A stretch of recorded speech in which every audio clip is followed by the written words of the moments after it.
I know you wanted to say it. I did, so bad. You wanted to say it. Hey, everybody! I don't know why it's so fun to say that. So bad. I wonder why they do it all the time. Yeah, they love it. It's so much fun. I love it because they love it. Like, it makes it so much more fun because they love it. It makes me love it even more. If you could be Trenny or C in real life, who would you be? Trenny is single. Yeah. And like lives in a beautiful part of the world. So yeah, Trenny. And he travels the world. And he travels the world. Without any ball and chain attached to him. Right? So that's, no questions asked. We're like Toronto. We're like Trenny and C Toronto version. Are we though? Well, like I'm the married. Yeah, that's true actually. Right? I love it.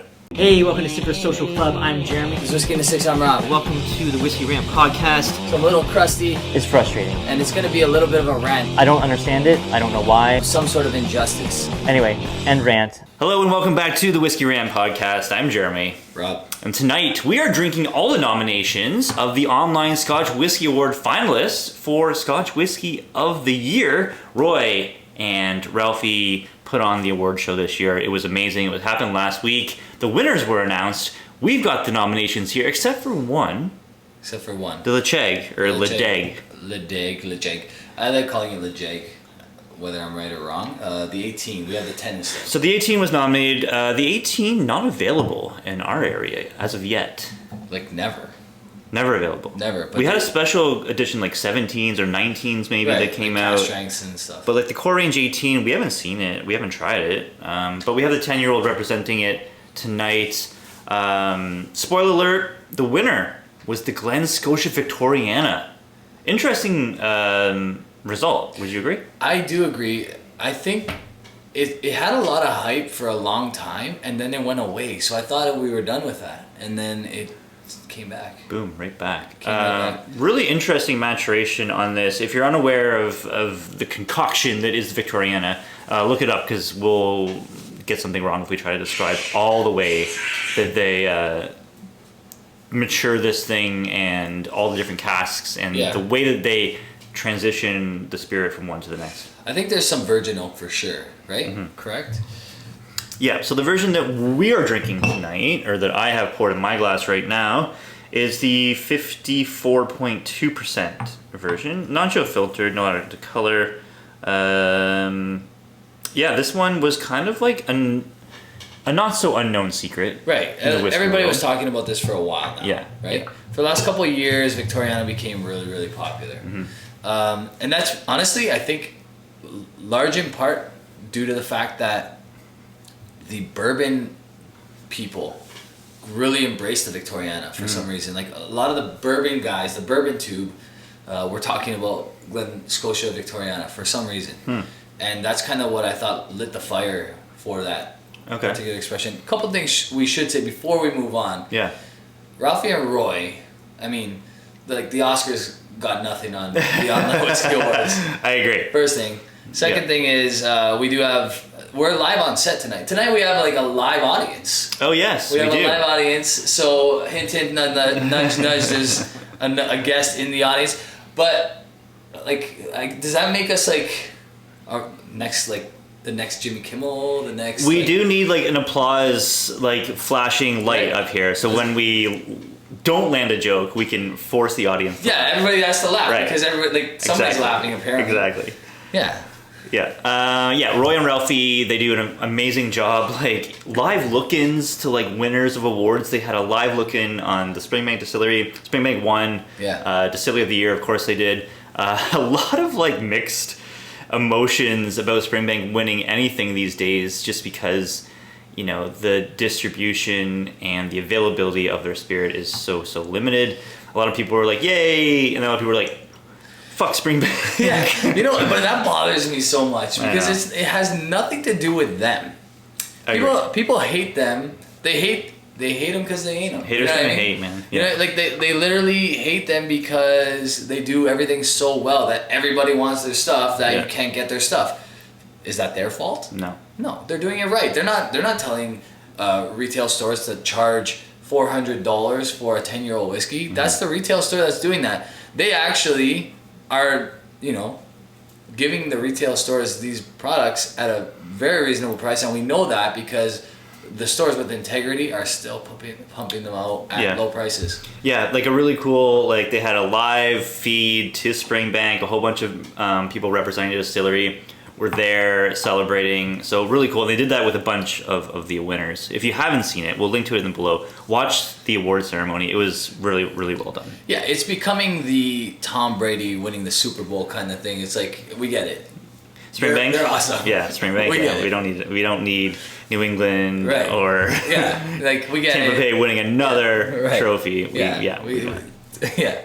It's become that, but it's not their fault. But you don't see any Springbank represented in this 6 bottles of nomination because there was a prerequisite for this. It is something that is available for the most part, well priced for the most part, a newcomer. This bottle right here.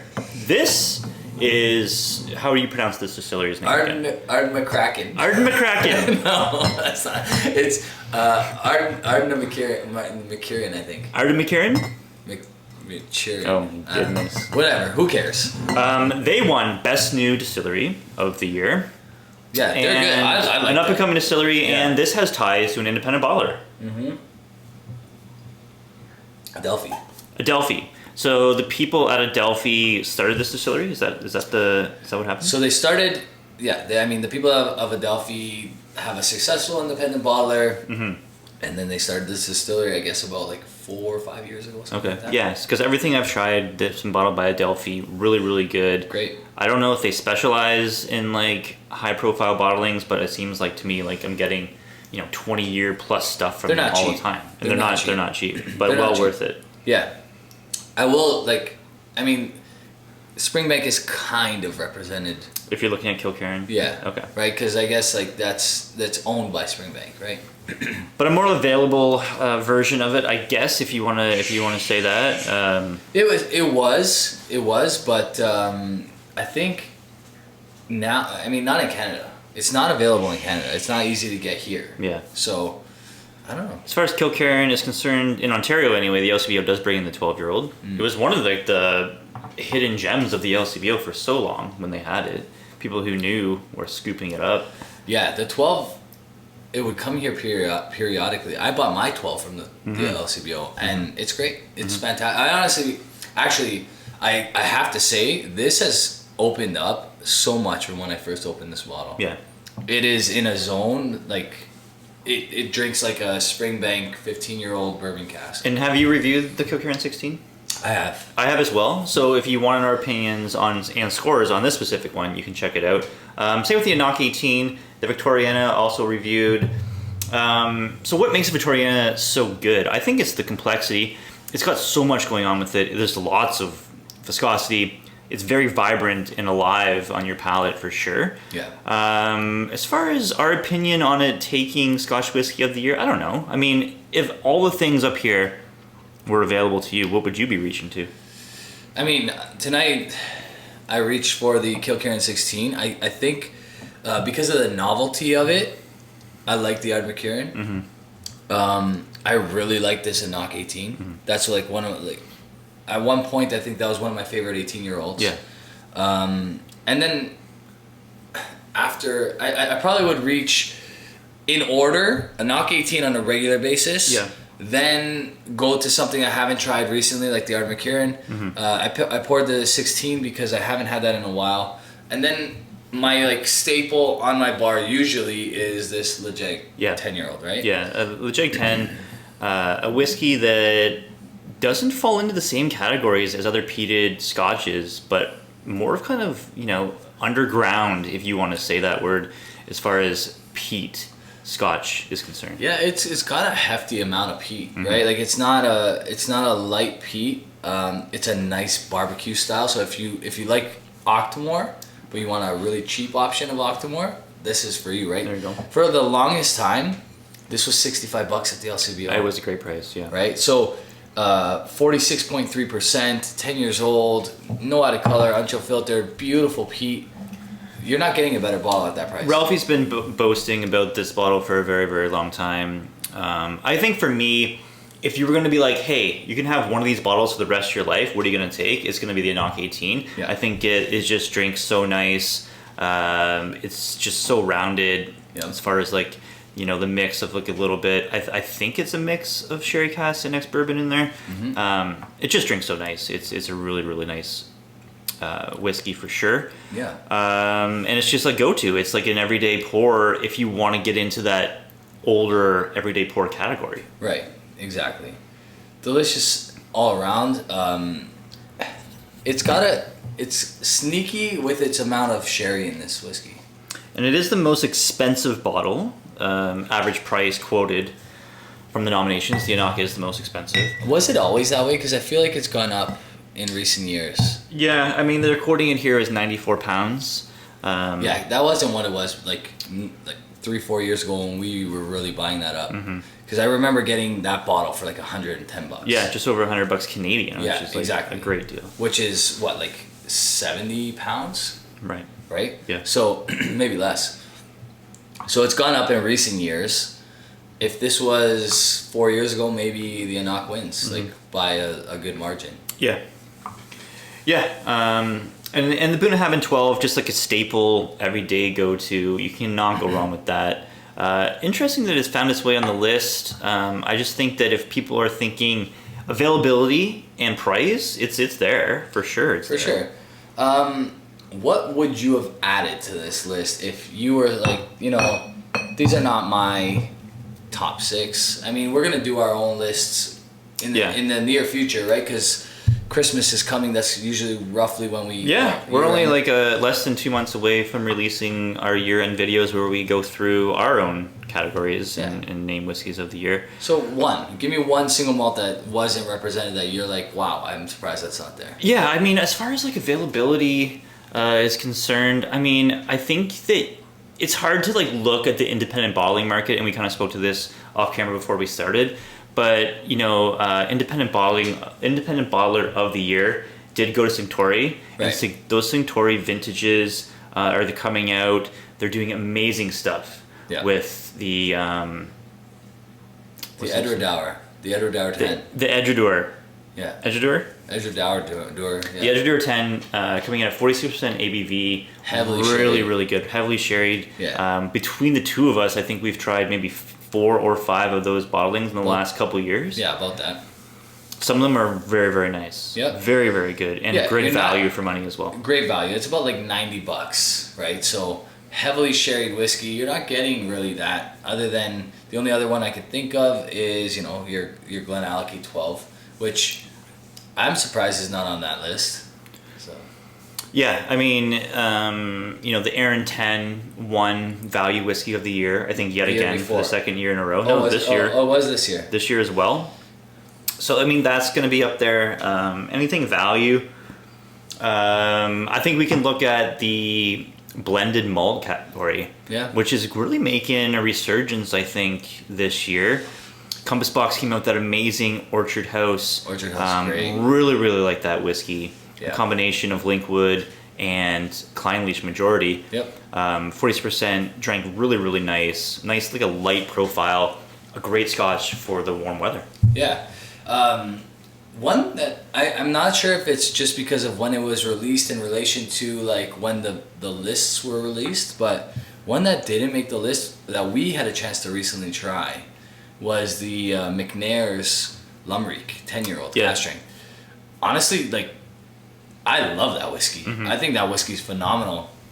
And for sub $100 Canadian, you're not getting something better than that right now, in my opinion. Like, single malt, you know, that's a blend, but... Yeah, I mean, the blended malt category, that one didn't make an appearance there. But Compass Box, you know, a couple... the Peat Monster was on there, which is always a good offering from them. Yeah. But expensive though, right? Like Peat Monster is not cheap. So I think it has to be because the McNair's just wasn't out at the time, or like not enough people had tried it at the time of the release of this list. Sure. Yeah. Because for sure next year it's going to be on the list. Once enough people try that whiskey, it's a no-brainer. It's fantastic. Yeah, and I think we'll see more like blended malts coming out. You know, you really get a master blenders, you know, artwork displayed in something released kind of like that, which is kind of cool. We're getting choked up tonight. I know, right? Yeah, I think especially like, and I mentioned it in the video that I did of that McNair, but that's where like guys like Billy Walker can really shine, right? Because they're using their palate to put together a whiskey as opposed to what they have available in their own warehouse, which is limited. Maybe it's a big warehouse, but it's limited to the flavor profiles that they usually put out. Yeah. Whereas when you're able to incorporate some Isla, some Speyside, that's where whiskeys can really win. That Compass Box Orchard House is phenomenal. Yeah. So it deserved the award. It was the best one in that category for me. In my opinion. Yeah, 100%. Who would you have picked as the winner? Did we already say this? Who would you have picked as the winner? No, I mean I said like the Enoch would be my go-to pour. Right. If I had to pick one. I think the winner for me, I mean I don't know, probably the Enoch 18. I think I would go with that. This Glen Scotia, it has more to offer as far as like complexity, and like it's more of like a whiskey nerd's whiskey because you can really dig in and dissect all the stuff that's going on with this. I mean, it just drinks a tad youthful to me. That's it. That's I think my biggest knock towards this is it's a bit hot and it drinks a bit youthful.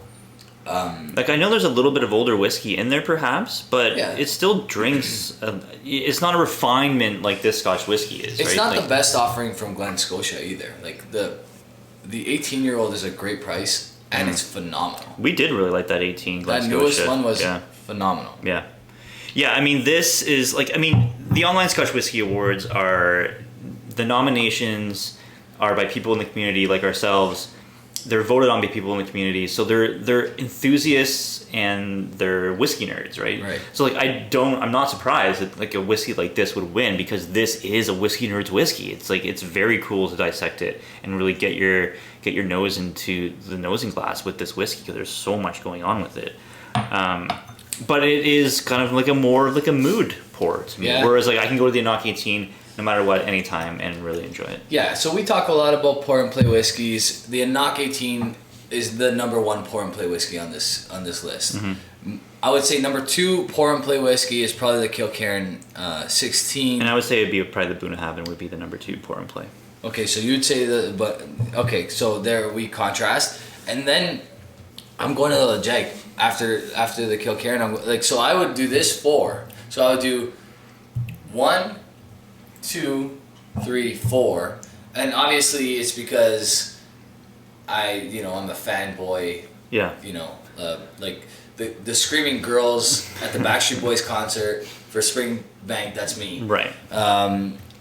So obviously that's why that's my number 2. Sure. I mean, it kind of gives me that flavor. The Glen Scotia and the however you pronounce it is coming in at cast strength, right? This is 54, this is 58.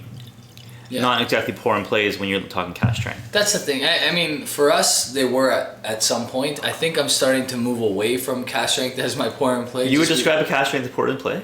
I used to. I mean, I don't think I ever... Like, there was a good 5 years on this channel that I didn't pour anything for myself on a regular night other than cast strength. Right. Like, literally. Like, it got ugly. And I probably paid for it in my health and other... I mean, palate burnout is definitely a thing, and resetting or just moving to lower ABV stuff is always a good idea. I think one takeaway that I kind of noticed from the Online Scotch Whisky Awards, Redbreast really kind of taking a lot of categories. The non-malt category they took. Yeah. The world whiskey category I think they also took as well. I think that's a testament to who's voting. Right, because the non-malt category, I mean, although Two Brewers calls themselves a single malt, they have sometimes several malted grains in their whiskey. Mm-hmm. I nominated them in that category. I nominated Shelter Point in a couple categories. It all depends on what's available to you. Yeah. In the UK, Redbreast is a lot more available, and it's also available here, right? So there's companies that didn't really have a chance at this that probably, but there's really no way of fixing that. You know what I mean? Like, how do you how do you get everybody to try Two Brewers and Shelter Point? It's not gonna. You don't. It's not gonna fly. Right? But like 4 bourbons hit the category for best non-malt. But yeah, Redbreast taking it out of all of those. And it's the only non-bourbon on the list, and it won. So it also speaks to who's voting in a lot of ways. Right? Well, no, this Loch Lomond or the Loch Lomond. it was on there. Okay, Grain peated. Yeah. Yeah. Grain peated. That's interesting, actually. I've never tried that. That's not available here. Great price. Right. But yeah, so I mean, I don't disagree. Redbreast, really like it.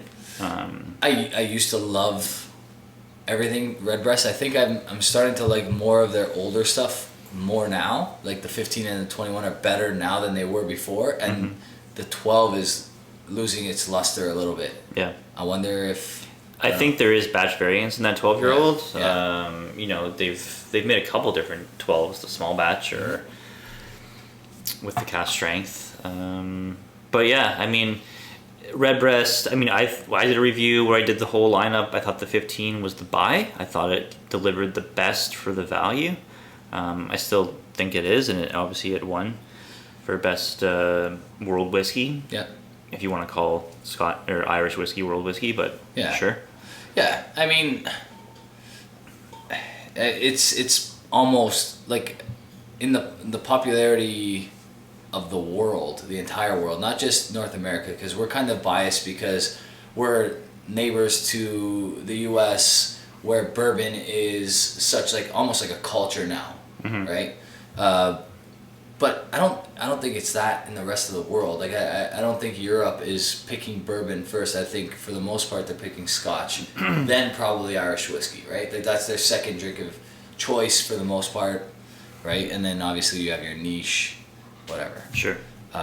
So again, and this is not a knock. It's the only way you could do it. Like Ralphie and Roy have asked for us to give positive feedback on how to improve this award system, and I can't think of anything that they're doing wrong. They're not. There's nothing else they can do within their power to like make this better. It's great. It's fantastic. They've thought of everything, and they've expanded the panel this year to a lot more whiskey channels. When I was watching, a lot of unknowns that I haven't seen before. Joining the conversation, and it's great. It's great to see more channels up and coming and learning about them and what they bring to the table. So it's bringing the community together and keeping it strictly independent, voted on by the people.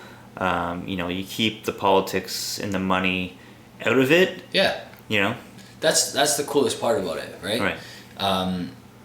Is there like there will never be a way for everybody to try every like Dutch whiskey. You know what I mean? Like there's Millstone. How many Millstones have you tried in your life? A couple.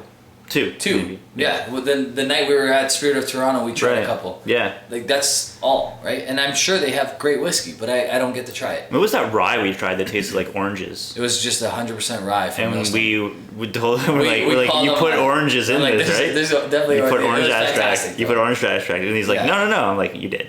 we did call him on it. But it was fantastic. Never had a rye that tasted like that. Orange note in that rye was insane. Literally it tasted as if they dumped like orange oil into the vat. But, I mean, whatever they did, it was a fantastic whiskey. There's like South American whiskeys South African whiskeys that we haven't tried. I've tried like one Australian whiskey. Right. You know what I mean? There's whiskeys all over the world that we haven't tried, that are not being included in this that might win. Yeah. They might win. Like Two Brewers has a chance. Shelter Point has a chance, but they can only have a chance if enough people are trying them. Sure. And it's hard to vote a whiskey that you've never tried or never seen. It's not in your area, right? I mean, like, I didn't vote for Best New Distillery because I hadn't tried, 75% of what was nominated. Right. I've never had it before. Never seen it and won't see it for a while, right? Yeah, like there was a couple of categories I had to skip because I really just didn't try anything in that category. I can't give an honest vote because I just don't know. Yeah. When we did our first ballot, we were able to like just like nominate stuff. Sure, just list whatever you want. Right. So that works for us because we're speaking to things we've tried, but like you can't open that up to the entire world because you're not going to get a consensus, and then putting that together is a nightmare. Oh like, that's an absolute nightmare. Like, the work that Roy does with this is insane. Yeah, it's like I really hope he got at least $10,000 worth of super chats in it because he deserved it for all the work that he put in. Like a full-time job doing that. Absolutely. Sure.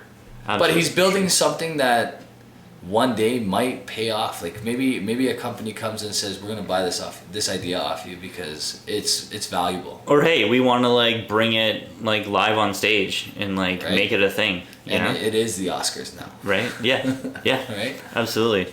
One thing I wanted to mention that I saw on Instagram today, a new Springbank coming out that's just going to set the goddamn world on fire. Don't even say it. I really... Here's a picture of it right here. It's a new 10-year-old PX coming in at 55% ABV, I think, something like that. Dude, you have no idea when I saw that how much FOMO and like how rattled I am that I know I'm never going to get to touch that bottle. So I heard just over 10,000 bottles. So like the same amount of the release of like, I don't know, a regular special release or whatever. But like you literally have like every box checked for the flipper's dream. Yeah. Right? The hedge fund investors like fucking meal ticket. This is becoming Weller.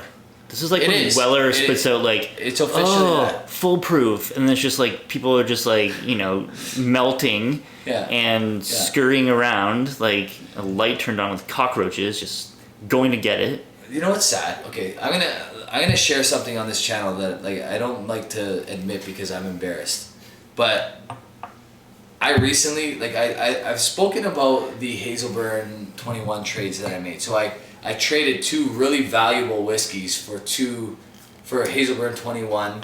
I traded valuable old whiskeys, which is something that I've told myself I would never do, but I did it. Yeah. For the 2 types of Kilchoman 8, so the port and the sherry. Yeah. So I literally have to like succumb to now like trading good bottles that I have in my collection for these bottles that are like, who knows if they're good or not, but they're Springbank, so it's like I have to have them. Tater's gonna tate. Right? Tater's gonna tate. I've become the tater. Yeah. I've become I'm not flipping them, I'm drinking them. Yeah.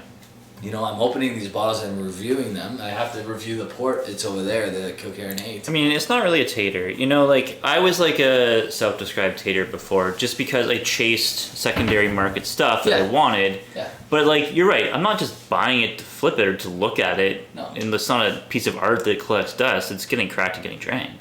Why can't I find the Kilchoman 8 now? The port. There it is. It's right in our face. Let's try this out. Friends of ours recently reviewed this and gave it a rough go. Ooh, yeah.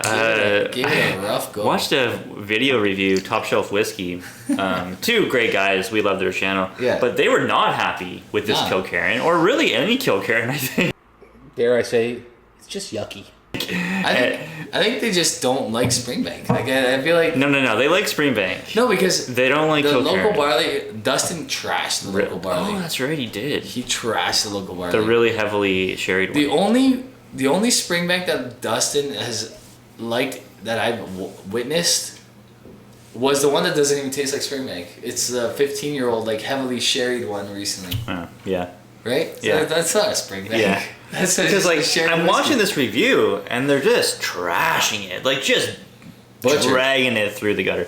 I'm like, I tried that. I thought it was all right. Yeah, like I'm nosing this now, and I remember nosing this the first time and being like, "There's gonna be some people that don't like this whiskey because it's like a dirty port. It's got like Christmas, like nutmeg and like literally ash. Like literally somebody just mixed ash and Christmas nutmeg in like a bowl and like shook it up. Yeah. I like that though. This is what Kilchoman is beginning to be known for, is their dirty ass malt. It's like their 8-year-old sherries that have come out have been really grimy, really grungy. So if you don't like that profile, sure, and like not everyone's gonna like it. It's not a refined spirit. It is rough and it is grungy as hell. But we want that though. That's what we love about these whiskeys. Yeah. That's what I love about this whiskey. Yeah. I think that's great. Well, because like I was actually like talking to Whiskey Wims like messaged me on Instagram today because you sent me his review. I'm like, hey man, I'm watching your review on Kilchoman the port right now. I'm like, it's good, right? It's like oh, I watched the review, he liked it. Yeah. I'm like, I liked it, but yeah. Yeah, no, I like that. Dustin and Mike they were not liking it. They scored it in the 70s. Interesting. I'm curious what other people think about this. I did really like the sherry as well. I thought it was a lot better than years past. I have not trashed, but I have disliked a Kilchoman 8 before. I was very the first Kilchoman 8 that came out, the sherry one, it went crazy. People were like boasting it that it was like so good. It was very good. I think I gave it a very moderate score compared to what other people were scoring it, because I'm like, yeah, sure, it's good, but the elements are it is a grungy, dirty whiskey. Yeah, and the next year is the one that I wasn't crazy about because it was like pretty sulfured. So that's what I like. That's the one note that I can't deal with is the sulfur. Give me this all day. The dirty, like grimy, like ash forward. Right. There's a sneaky glass getting pushed into the set. It's just off camera, which is great. You sold me. But it doesn't have that sulfur that I can't stand at all. I don't know if you want to pour that, but yeah, give me a glass. I'm drinking this. I like that. So this one's coming in at 58.7. Yeah, I mean, I can see there's going to be good things coming from this distillery for sure. I'm really curious about the new Madeira that they just put out. Arden McCurchin. If you can't pronounce it, we're all screwed. Can I just like get Roy's like voiceover to say it every time I try to say it? It'll just be Roy. Arden Morgan speaking. I thought about doing that in a few reviews. I wonder how he would feel about that. Arden Morgan. Arden McKieran. Arden McKieran. I keep wanting to say it in an Irish accent. Phonetically, it's phonetically. Is that the right word? Yeah. Yeah. Yeah. Ardna Merchin. Ardna Morgan. Ardna Merkin. I think that's what it is. I think it's Ardna Merkin. Ardna Morgan. It's definitely not Arden Merkin. Ardna Merkin. It's murking the rest of the Scotch society. Anyway, hopefully you're watching and not just listening, because if you're watching, you can get the visual cue that this is what we're drinking. Yeah. It's Ardna Merkin. But yeah, it's got, you know what? It honestly, it kind of reminds me. It's got this like minerality to it that I get in other scotches that I really like. It reminds me of like it's like almost like it reminds me of Kilchoman a little bit. Yeah. You know what I mean? Yeah. Like if Kilchoman and Ardbeg had a baby. Mm-hmm. Yeah, I mean, it reminds me a little bit of Ledeg. Yeah. A little bit of Ledeg in there. Yeah. Perhaps. There's some barbecue notes in there for sure. That's like more Ledeg heavy for sure. But like a Highland distillery with some peat, right? Mm-hmm. Really interesting stuff, and I'm excited to try more from their distillery. Absolutely. I think the moral of the story is I really like this Kilchoman 8. Tell me that's not good. You know Dustin's gonna watch this review, yeah. I love Dustin. Like, listen, I'm not knocking Dustin or Mike. I think they're great dudes, and I respect them. I just really like that whiskey. I think it's fantastic. They hated it. Yeah, they hated this whiskey. It was like they were disgusted that it was poured into their glass. Well, they essentially. We'll link to their video down below if you want to watch them, and they have an amazing category an archive of really good whiskeys that they review. Very top shelf stuff, as the name of the channel would suggest. Absolutely. But they're like, yeah, this is just bad spirit that they threw into a port cask to mask it. No, I disagree. And Kilchoman doesn't make bad spirit. Let's be honest. Port matured stuff is finicky sometimes. You Yeah, remember you're getting a lot of port. Remember when Glendronach did a peated port? That was one of the worst whiskeys I've ever had in my life. That was horrible whiskey. Horrible whiskey. Anything Glendronach port is terrible. Yeah. Glendronach does not do well with anything but sherry cask. Yeah. Like their bourbon cask sucked. Their Madeiras all sucked. They did like a Moscatel once or something like not Moscatel, the Italian one, Marsala cask sucked. Glendronach got popular because they were sourcing some high quality sherry casks, right? But we digress. Yeah, port's a finicky thing. I mean, we've had really good Springbank port. Yeah, that one port Kilchoman 15 that you had was one of the best whiskeys. It wasn't a port. It wasn't a port? No. Was it a sherry? Yeah. It was? It was an Oloroso. Was it really? Yeah. The single cask. You're talking about the single cask 15 that was like US exclusive? Yeah. Yeah. Oh, I'm thinking, you know what I'm They thinking? did make a port one of those, though. They did. They did make a port. That was when that. they branched out. They put different single 15-year-olds. casks in different markets. We got the bourbon one. Yeah, and it wasn't the best. It wasn't that great. Yeah. It wasn't that great. Yeah, but they did do a port. I'm not sure what country got it. Yeah. But they did do a port one of that. Yeah, I do like this. I do like this. That's good whiskey. I do like it. I mean, I don't know if it's like mind-blowingly good where I'm going to score it a 90. I don't think it's a 90, but I think it is a very good whiskey. I might score it a 90. It's definitely not bad. It's definitely not like sub 86. Yeah. Not for me anyway. Monty's liking it. Monty's liking it. We got the thumbs and up. he's not a peat fan. No. And he's liking that. Yeah. So I mean, it's not heavy on the peat, but it's but it's there. got like a dirty, like It's smoking grungy, like Eddie Vedder bring this on stage singing, like chugging it while he's singing. Like I can see that happening. It's got that kind of grunge to it. I like it.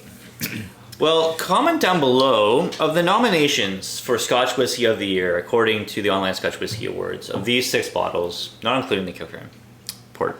Not this. What are you picking? What are you choosing? Are you like us and would maybe like taking a knock any day of the week, or would you maybe look at something like the winner, the Glen Victoriana, something kind of more the Whiskey Nerds Dram?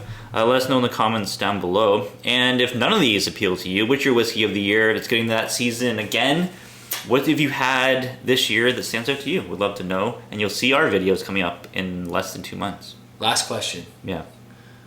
If you only have enough money to buy, I'm gonna put you on the spot here. Yeah. 5 of these whiskeys. Which whiskey are you not buying? So what one am I leaving out? Yeah. You pick first. The Boona 12. The Boona 12? Yeah. I'm not buying this. Really? Really? 100%. Wow. That's crazy. Yeah, I think for me 100%. I think, okay, the reason why I picked Boona 12, I think it's the most basic of the 6. Yeah. And I like it. It's great, but I'm not going to miss it. I don't miss anything about Boona 12. See, I'm sticking with my answer. And the reason for that is, out of all 5 of these, this is youthful, but it drinks less youthful than that. Yeah. This is Younger. only 3 or 4 years old. Yeah, that has But it older drinks whiskey. like it's younger whiskey or older whiskey than that. So, like, I'm fine here. I got my peat covered. I got my like higher end ish, and then I got my everyday sipper. The Enoch 18 did come runner up, and it was a very, very close race as far as it in Victoriana. But yeah, very interesting. The Online Scotch Whisky Awards are always very interesting and very, very cool. And if you didn't vote this year, tune in next year because it's going to be even bigger and better for sure. So after the comment that you leave that Jeremy requested, 1 word answer. you're not picking. You only have money for 5 of these whiskeys. You're not picking one. What's that whiskey? In the comments below. I hear. Yeah. So name your first and your last, I guess. But you know what they say. In Talladega Nights. If you're not first, you're last. If you ain't first, you're last. Ricky Bobby reference at the end of the podcast. Love it. That phrase is trademark, not to be used without permission. Ricky Bobby. If you want to get this podcast early, you can check out either of our Patreons. Just for $1, you can get it, support the channel, and a huge options of other Patreon tiers as well. If you want to get some samples sent to you, check it out. That'll do it for us. Thanks so much for watching, guys. Have a good one. Cheers, guys. Cheers.